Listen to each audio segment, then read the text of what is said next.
আমি মনে করি এটি একটি চমৎকার সংজ্ঞা। আল্লাহর বান্দা হতে হলে, আল্লাহর গোলাম হতে হলে আপনাকে 5টি শর্ত পূরণ করতে হবে।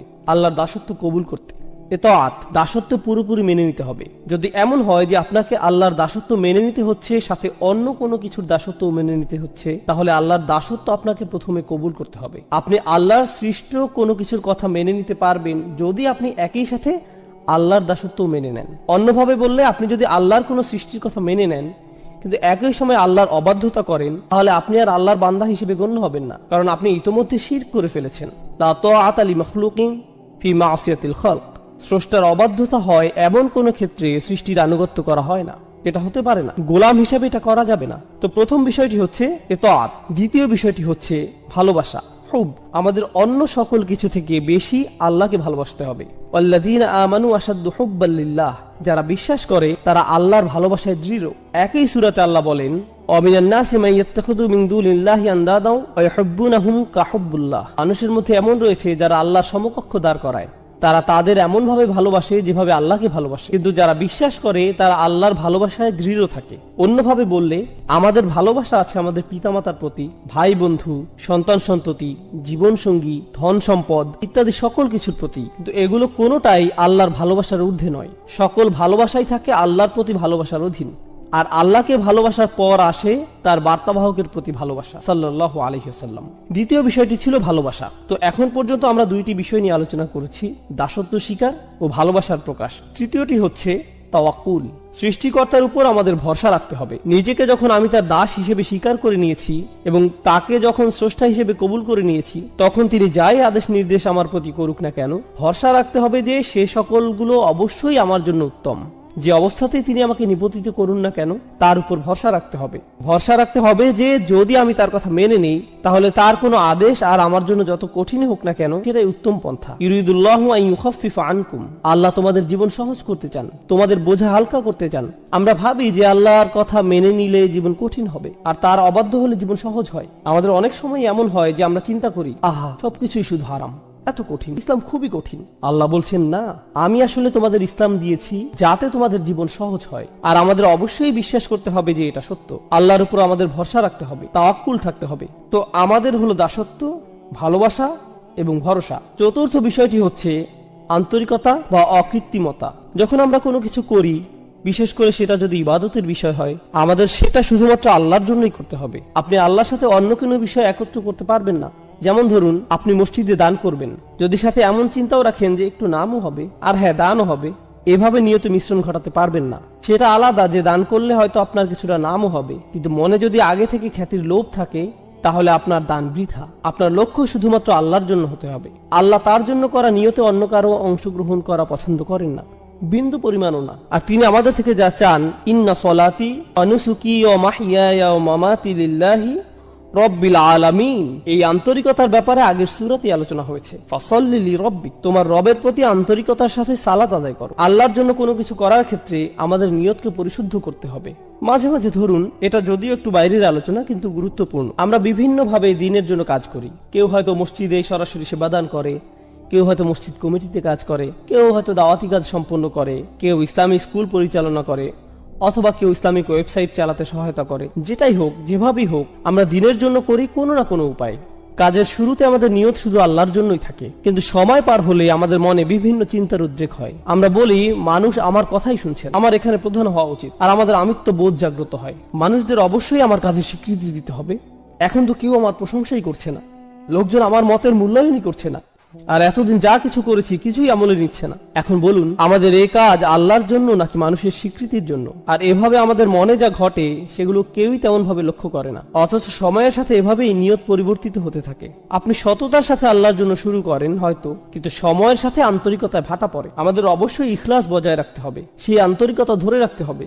এখন সর্বশেষ ও সর্বাধিক গুরুত্বপূর্ণ বিষয়টি, যা ইবাদতের সাথে জড়িত, আমরা ইতিমধ্যে 4টি বিষয় নিয়ে আলোচনা করেছি, পঞ্চম বিষয়টি বাকি আছে। সহজ ভাষায় আমি এটাকে বলি দাসত্বের শর্ত। লক্ষ্য করবেন, যখন আপনি কোনো চাকরিতে যোগদান করেন, আপনার কোম্পানি ও আপনার মধ্যে একটা চুক্তি সম্পন্ন হয়।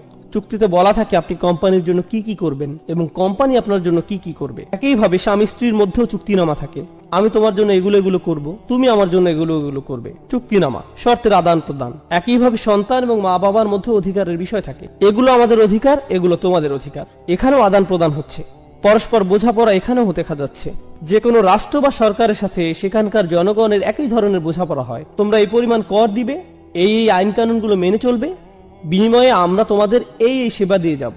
স্পষ্ট বিনিময়। সাধারণত এই ধরনের বিনিময়গুলো কিছু আপোষ মীমাংসা বা বোঝাপড়ার মাধ্যমে হয়, অর্থাৎ দুই পক্ষই এগিয়ে আসে, আলাপ আলোচনা করে, শেষে আপোষের মাধ্যমে সমঝোতা হয়। কিন্তু যখন আমরা আল্লাহর বান্দা, তখন এই ধরনের শর্ত বা সমঝোতা কি করে ঘটবে? এগুলো কি আলোচনা বা আপোষ মীমাংসার মাধ্যমে হবে? অবশ্যই না। সকল শর্তই আসমান থেকে আসবে, আপনাকে শুধু মেনে নিতে হবে। অর্থাৎ আপনার কোনো যোগ্যতা নেই যে আপনি নির্ধারণ করবেন আল্লাহর বান্দা হতে হলে কি কি মেনে চলবে আর কি কি মেনে চলবেন না, আল্লাহর উপাসনার জন্য কি কি করবেন আর কি কি করবেন না, আল্লাহকে মেনে চলার জন্য কি করবেন আর কি করবেন না। আপনি নিজে কখনোই নিজের জন্য এগুলো নির্ধারণ করতে পারেন না। এই ব্যাপারে সকল শর্ত, সকল কর্তৃত্ব শুধুই আল্লাহর। আর শুধুমাত্র এভাবেই আপনি আল্লাহর বান্দা হতে পারেন যে এসব শর্তে, এই চুক্তিতে আপনার সামান্যতম অংশও নেই। সকল শর্তই আল্লাহর, কর্তৃত্ব শুধুই আল্লাহর। এবার আসুন, কাফিররাও আল্লাহকে ডাকে, তারাও তাওয়াফ করে, সিজদাও করে, আল্লাহর নাম তারাও ভালোভাবেই স্মরণ করে, প্রায় সবকিছুই করে। কিন্তু সেই শর্তগুলো, সেই চুক্তিনামা, তারা যেটাকে আল্লাহর দাসত্ব বলে, যেটাকে তারা আল্লাহতে বিশ্বাস বলে, সেই বিশ্বাস, দাসত্বের চুক্তিনামা তারা নিজেরাই বানিয়ে নেয়। কিন্তু আল্লাহ বলছেন, তোমরা যদি নিজেদের মন মতো এই শর্তসমূহ বানিয়ে নাও, সেটা গ্রহণযোগ্য না। এগুলো শুধু তখনই গ্রহণ করা হবে যদি তা কেবল আমার পক্ষ থেকেই আসে। আর সেই শর্তসমূহ যা তার থেকে আসে, সেগুলো মূলত তাই যা নবী রাসূলগণ নিয়ে আসেন। তাই এসব শর্তাবলী, এগুলো খুবই গুরুত্বপূর্ণ। আপনাকে একদিন কেউ বলল, জানো, আমি সৃষ্টিকর্তাকে খুবই ভালোবাসি, আমি প্রায়ই তার উপাসনা করি, প্রার্থনা করি। আসলে আপনি করেন না, আপনি করেন না। কেননা আপনি যদি সৃষ্টিকর্তার প্রার্থনা করেন নিজের মন মতো করে, তাহলে কিভাবে আপনি তার গোলাম হবেন? যখন আপনি সৃষ্টিকর্তার প্রার্থনা করবেন এমন ভাবে, ঠিক যেমন ভাবে তিনি আপনার নিকট আশা করেন, এটাকে সৃষ্টিকর্তার সঠিক উপাসনা বলা যায়। শর্তগুলোর সংজ্ঞা কেবল আল্লাহর পক্ষ থেকেই আসতে পারে। আল্লাহতে বিশ্বাসের অর্থ আসলে কি কি? আল্লাহকে মেনে চলার অর্থ কি? আল্লাহর ইবাদত করার অর্থটাই বাকি। এটি হলো প্রাথমিক আলোচনা। দাসত্বের শর্তসমূহ দুইটি বিষয়। আমি চাই আপনারা ইবাদত শব্দটার আসলে আরবিতে কি বোঝায় সেটা আগে জেনে নিন। কিংবা বলা যায় উবুদিয়্যাহ শব্দটি, যেটি মূলত মাজদার ব্যাকরণ অনুযায়ী, এটি মূলত দুটি বিষয়ের সমন্বয়। এখন আমি যদি শুধুমাত্র যে কোনো একটি আপনাদের সামনে প্রকাশ করি, তাহলে মূল অর্থটি অসম্পূর্ণ থেকে যাবে। মূলত এটি ক্লাসিক্যাল আরবির সামনে ইংরেজি ভাষার একটা সীমাবদ্ধতা। ক্লাসিক্যাল আরবি ভাষা একই সময় বিভিন্ন বৈশিষ্ট্যের প্রকাশ ঘটায়। এখন আমরা যদি কোনো বিষয়ের ক্ষেত্রে পুরোপুরিভাবে অর্থের প্রকাশ না ঘটাই, বাক্যের আংশিক প্রকাশ আমাদের মনে গন্ডগোল বাঁধাতে পারে। তো দুইটি পরিভাষা যা ইবাদত শব্দটির সকল বৈশিষ্ট্য ও গুণাগুণ পরিপূর্ণরূপে প্রকাশ করে, সে দুইটি হলো প্রার্থনা ও দাসত্ব। হ্যাঁ, এই দুটির সমন্বয়, প্রার্থনা ও দাসত্ব।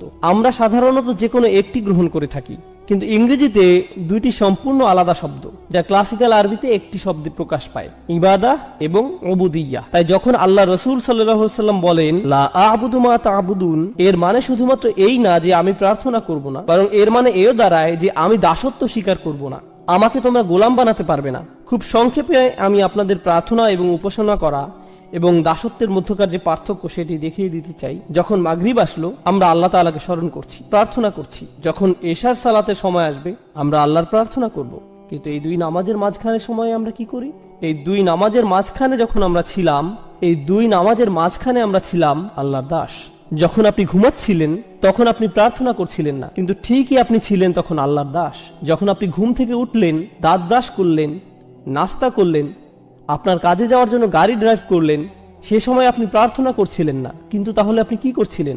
যদিও হয়তো এই সময় আপনি কোরআন তেলাওয়াত করছিলেন না বা কোনো জিকির আজকার করছিলেন না, কিন্তু ঠিকই এই সময় আল্লাহর দাসই ছিলেন। তো বলা যায় যে প্রার্থনা হচ্ছে নির্দিষ্ট কিছু কাজ, রোজা রাখা, নির্দিষ্ট সময় সালাত আদায় করা, হজ করা, কোরআন তেলাওয়াত করা, দান সাদকা করা, এগুলো সবই নির্দিষ্ট কিছু কাজ যেগুলো প্রার্থনা হিসেবে ধরা হয়। কিন্তু একজন দাস, একজন গোলাম, সে সর্বদাই আল্লাহর গোলাম, যদিও সে এই ধরনের কাজগুলো করে বা না করে। এই ধারণাটি আসলে খুবই শক্তিশালী, কেননা এর মানে দাঁড়ায় আমাদেরকে ঠিক সেভাবে জীবনযাপন করতে হবে যেভাবে আল্লাহ তাআলা চান। শুধুমাত্র জুমার নামাজে বা অন্য কোনো নামাজে আল্লাহকে মানবেন আর অন্য সময় মানবেন না, সেটা চলবে না। নামাজগুলোর মধ্যকার সময়ে আমরা আল্লাহর বান্দাই। হাফিজু আলা সলাওয়াত ওয়াস সালাতুল উস্তা। আলেমদের মধ্যে অনেকে বলেন এখানে সলাতুল উস্তা বলতে নামাজগুলোর মধ্যকার সময়ের কথা বলা হয়েছে। এই সময় আল্লাহর সাথে আমাদের কানেক্ট থাকতে হবে। এই সময়ে আল্লাহর সাথে আমাদের সম্পর্ক থাকতে হবে, আমাদের আল্লাহর প্রার্থনা করতে হবে, একই সাথে আল্লাহর দাসত্ব মেনে নিতে হবে।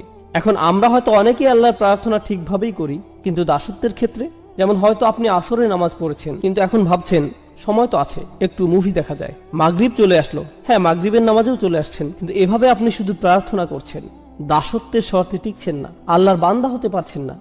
কার হয়তো একটি মদের দোকান আছে, কিন্তু সে 5 ওয়াক্ত নামাজ পড়ছে মসজিদে গিয়ে। তো এখান থেকে সহজে বোঝা যায় যে সে আল্লাহর প্রার্থনা সঠিকভাবে করছে, কিন্তু আল্লাহকে মানছে না, কোনোভাবেই সে আল্লাহর বান্দা নয়। তাই সমস্যা হয়ে যায় আমাদের এই ইংরেজি অনুবাদগুলোর কারণে। এই অনুবাদগুলো দেখে আমাদের মনে হয়, যাক অন্তত পক্ষে আল্লাহর প্রার্থনা তো সঠিকভাবে করছি, আমার কাজ তো হয়ে গেল। না না, আপনি আল্লাহর প্রার্থনা করছেন, কিন্তু আপনি আল্লাহর বান্দা নন। প্রার্থনা করা হচ্ছে একটি অংশ, দাসত্ব হচ্ছে অপর অংশ, এবং ইবাদা এই দুইটি অংশ নিয়ে গঠিত, শুধু একটিতে হবার নয়। এখন আরবদের ব্যাপারটি লক্ষ্য করুন।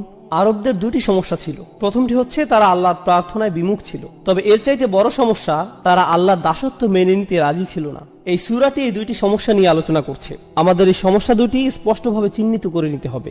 যখন তারা আল্লাহর সামনে মাথা নত করতে এবং অন্য সকল উপাস্য থেকে মুখ ফিরিয়ে নিতে অস্বীকার করে, তখন সেটা তাদের কোন সমস্যা, প্রার্থনাগত সমস্যা নাকি দাসত্বের সমস্যা? অবশ্যই এটি তাদের প্রার্থনাগত একটি সমস্যা।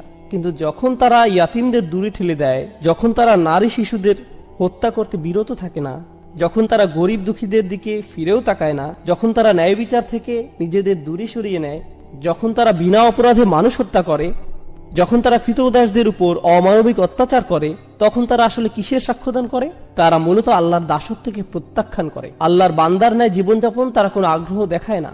আপনি আল্লাহর বান্দা মানে আপনি আল্লাহর উপাসনা করেন এবং তার সাথে তার দাসের ন্যায় জীবনযাপন করেন, দুইটি বিষয়। এখন আয়াতটি আমরা ভালোভাবে বুঝবো।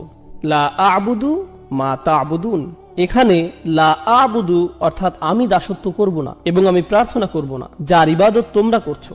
আমাদের বুঝতে হবে এই আয়াতে আল্লাহ রসুলকে বলা হয়েছে কাফিররা কিসের প্রার্থনা করত আর তারা কার দাসত্ব করত সে ব্যাপারে কথা বলতে। তো তারা কিসের প্রার্থনা করত এবং তারা কার দাস ছিল বলে মনে করেন? তারা বিভিন্ন মূর্তির, নিজেদের বানানো মেয়েকে ঈশ্বরের উপাসনা করত এবং তারা নিজেদের লোভ লালসার দাস ছিল। দুইটি বিষয়, তারা মূর্তিগুলোর পূজা করত এবং নিজেদের শাহাওয়াত, লোভ লালসার গোলাম হয়ে গিয়েছিল, নিজের নফসের পূজারী। আল্লাহ রসুল তাদেরকে বলছেন, আমি তোমাদের এসব মূর্তি প্রার্থনাকে প্রত্যাখ্যান করি এবং নিজের নফসের দাসত্বকেও অগ্রাহ্য করি। এই দুইটা বিষয়কেই আমি প্রত্যাখ্যান করলাম, আমি কখনো এগুলো মেনে নিব না। এই কাফিরদের চিন্তা ছিল অনেক দিন ধরে এই ঝামেলা চলছে, প্রায় 1 দশক হয়ে যাচ্ছে, আর তো ভালো লাগছে না ব্যাপারটা, কিছু একটা করা উচিত। মক্কার পরিবেশও কেমন থমথমে, মুসলিম আর কাফিরদের মধ্যে এই মারামারি কাটাকাটি আর সহ্য করা যায় না, চলো কিছুটা ছাড় দিয়ে দেখি। তাদের চিন্তা ছিল যে সমাজে এখন কিছুটা শান্তি ঐক্যের প্রয়োজন, এতে করে মক্কার পরিবেশ কিছুটা শিথিল হবে, আমাদের ভবিষ্যতের জন্য ভালো হবে। লা আ'বুদু, বেশিরভাগ ব্যাকরণবিদের মত অনুযায়ী এই আয়াতে মুদারিতে লা শব্দটির কারণে বর্তমানের চাইতে ভবিষ্যতের কথা এখানে অধিক বোঝানো হয়েছে। অর্থাৎ রাসূলুল্লাহ বলছেন, তোমরা আশা করে কোনো লাভ নেই, আমি কখনোই তোমাদের আশা অনুযায়ী কাজ করব না। তোমরা যদি মনে করো ভবিষ্যতে তোমাদের হয়তো সুযোগ আছে, সময় গেলে পরিস্থিতি পাল্টাবে, আমি কখনোই এসবের প্রার্থনা করব না। এবং তোমরা যা কিছুর উপাসনা করছো এবং দাসত্ব মেনে নিয়েছো, সেসবের দাসত্ব আমি কখনোই কবুল করব না, এমন কখনোই হবে না। তোমাদের মাথা থেকে এই চিন্তা দূর করে ফেলতে পারো। চলুন আমরা পরের আয়াতে যাই। ওয়ালা আনতুম আবিদুনা মা আ'বুদ, আর হ্যাঁ, তোমরা কখনোই প্রার্থনাকারী তো ছিলে না, না তোমরা কখনো দাসত্ব স্বীকার করেছিলে। এখন আবিদুন শব্দটা একটা ইসম, অর্থাৎ এটি একটা বিশেষ্য। তার মানে এখানে বোঝানো হচ্ছে তোমরা অতীতে কখনোই এবং বর্তমানেও না আর ভবিষ্যতেও তোমরা কখনো কোনোভাবেই আমি যে সৃষ্টিকর্তার উপাসনা করি তার উপাসনা করবে, বা যে সৃষ্টিকর্তার দাসত্ব আমি করি তার দাসত্ব মেনে নিবে। এটা অতীতে আগে কখনোই হয়নি এবং ভবিষ্যতেও কখনো হওয়ার কোনো সুযোগ নেই। তার মানে বোঝা যাচ্ছে যে এটা শতভাগ নিশ্চিত তারা চিরন্তনভাবে এই কুফুরির উপর বিদ্যমান। এখন আপনারা যদি এই আয়াতটি ভালোভাবে বুঝে নিতে চান, কেন আল্লাহ বললেন যে তারা তাদের কুফুরির উপরই বিদ্যমান থাকবে, কেন তারা কখনোই মানবে না? কুরাইশদের এই নির্দিষ্ট কিছু নেতাদের কেন আল্লাহ এভাবে অভিশপ্ত করলেন, সেটার উত্তরটি কোরআনের অন্য এক স্থানে আমরা পাই। আল্লাহ বলেন, আম আবরামু আমরান ফাইন্না মুবরিমুন। খুবই গুরুত্বপূর্ণ একটি আয়াত। এই আয়াতটি বোঝার জন্য আপনাদের খুবই গুরুত্বপূর্ণ একটা শব্দ সম্পর্কে ধারণা নিতে হবে। আরবি শব্দটি হচ্ছে ইব্রম। ইব্রম এই শব্দের অর্থ হয় কোন স্থাপনার জন্য দড়ি বাঁধা। আপনারা নিশ্চয়ই জানেন আগেরকার দিনে আমাদের কাছে সিমেন্ট ছিল না, সিমেন্ট বলতে কিছুই ছিল না। তো এখন আপনার কাছে 2 টুকরো কাঠ আছে, আপনি সেগুলো কিভাবে জোড়া লাগাবেন? বেঁধে নেওয়া ছাড়া আর কোনো উপায় নেই। আপনি কোনো দুর্বল বা পাতলা কোনো দড়ি অবশ্যই নেবেন না, আপনি দ্বিগুণ মোটা করে একটি দড়ি নিতে হবে, সেটা ঘুরিয়ে পেঁচিয়ে শক্ত করে নিতে হবে, আর সেটা কেবল একবার বাঁধলেই হবে না, একের অধিক গিট দিতে হবে। অর্থাৎ প্রক্রিয়াটি প্রত্যেক ধাপেই দ্বিগুণ, দ্বিগুণ, ত্রিগুণ এভাবে করে করে পদক্ষেপ নেওয়া হচ্ছে, যাতে নিশ্চিত থাকা যায় যে দড়িটি কখনোই ছিঁড়বে না। আর আল্লাহ তাআলা এখানে এই শব্দটি ব্যবহার করছেন কাফেররা তাদের কুফরের উপর স্থির থাকতে ঠিক কতটা প্রতিজ্ঞাবদ্ধ সেটা বোঝাতে। আবরমু আমরন, তারা কি তাদের এই সিদ্ধান্তের ক্ষেত্রে দড়িতে গিট লাগার ন্যায় প্রতিজ্ঞাবদ্ধ হয়ে গিয়েছে? তারা কি তাদের সিদ্ধান্তে এতটাই দৃঢ় যে তারা কখনোই আর ফেরত আসতে চায় না? কেননা আপনি যদি একবার এই দড়িতে গিট লাগিয়ে দেন, তার মানে বোঝা যাচ্ছে যে আপনার ইচ্ছা আর কখনো ফেরত না আসা। বিষয়টা জুতার ফিতার ন্যায় সহজ নয় যে কিছুক্ষণ পর আপনি আবার খুলে ফেলবেন। আল্লাহ বলছেন তারা এতটাই নিশ্চিত যে তাদের কুফুরির এই সিদ্ধান্তে তারা আর কখনোই ফেরত আসতে চায় না। বিষয়টি কেমন? যদি এমনই হয় ফা ইন্না মুবরিমুন, তাহলে আমরাও আমাদের দড়ি বেঁধে দিচ্ছি। যদি তারা এতটাই নিশ্চিত থাকে, তাহলে আমরাও নিশ্চিত যে আমরা তাদেরকে কুফুরির উপরই প্রতিষ্ঠিত রাখবো। আর দেখুন, আল্লাহ যখন তাদের দড়ির কথা উল্লেখ করছেন তখন ফিল বা ক্রিয়া ব্যবহার করছেন, আবরমু ফেইল মাদি বা অতীতকালের ক্রিয়া। কিন্তু আল্লাহ যখন নিজের দড়ির কথা বলছেন তখন তিনি বিশেষ্যর ব্যবহার করছেন। আপনারা জানেন এমন ক্ষেত্রে ক্রিয়া এবং বিশেষ্যের মধ্যে তফাৎ কেমন হয়? ক্রিয়া ক্ষণস্থায়ী কিন্তু বিশেষ্য চিরস্থায়ী। অর্থাৎ তারা আজ যতই নিশ্চিত থাকুক যে তারা সেই দড়ির গিট খুলবেই না এবং ঈমান আনবে না, বিচার দিবসে যখন তারা নিজেদের কর্মফলের সম্মুখীন হবে, আপনারা জানেন কি হবে, তাই না? রুবামা ইয়াউদ্দুল্লাযীনা কাফারু লাউ কানু